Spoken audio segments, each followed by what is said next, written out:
Kenza, 26 ans, Paris, blogueuse.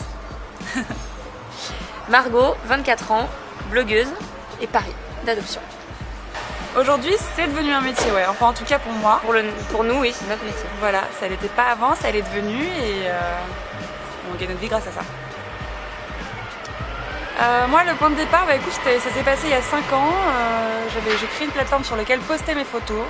Enfin, je postais mes photos un peu sans savoir où ça me mènerait. En fin de compte, l'effet boule de neige, les commentaires qui affluent ont fait que bah voilà, ça a grossi et qu'aujourd'hui, c'est mon job à plein temps et c'est ce qui me permet de remplir mon frigo et de voyager et faire tout ce que je fais. Moi, c'est un peu pareil. J'adore la photo et je vivais à Londres.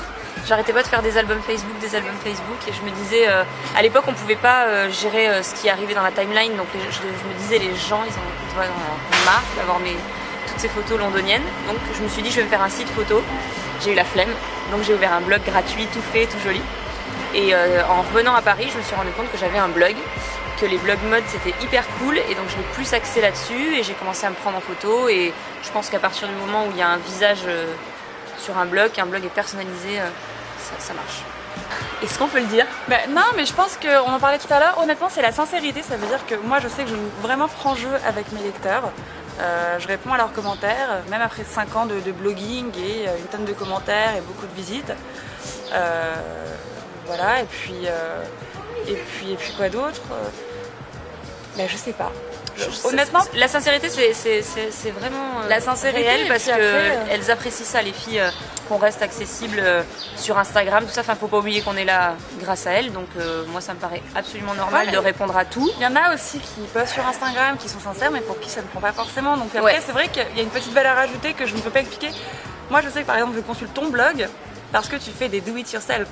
Peut-être que c'est ça. Et ça, c'est pas mal. T'as une petite valeur ajoutée que d'autres n'ont pas, tu vois. Et Kenza, c'est le fait de pas se retoucher. Elle met ses photos comme ça. Voilà, elle l'offre avec le 100% de naturel. Et ça, des fois, certaines blogueuses sont plus mises en scène. Et ça, je pense qu'on aime ton côté nature, quoi. Voilà. Non, on a nos régies, quoi. Ouais.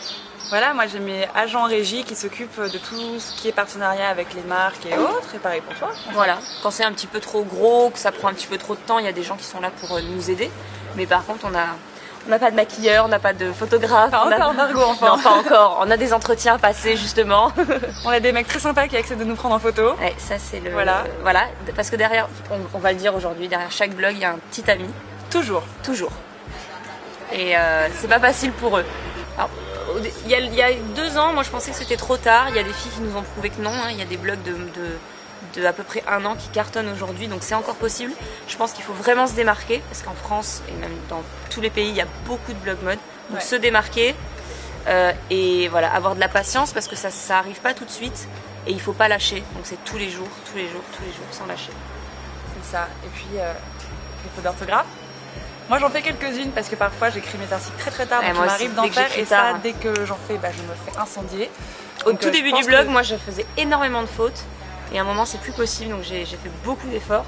Mais malheureusement quand j'écris à 1h, 2h du mat... Non mais en fait faut sentir qu'il y a un petit travail derrière quand même. Faut que c'est comme tout quoi, tout travail mérite salaire, donc s'il y a du boulot derrière tu le ressens, tu kiffes et tu reviens dessus quoi.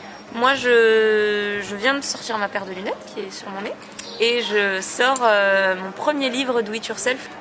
Écoute, moi que te dire, c'est très drôle parce qu'en fait à chaque fin d'année comme ça, à chaque fin de saison on va dire, je suis souvent appelée pour faire des castings etc. Parce qu'ils veulent me mettre en tant que chroniqueuse à droite, à gauche, en différents supports, donc là je suis en mode casting dans tous les sens et à voir si... Donc actu il y aura.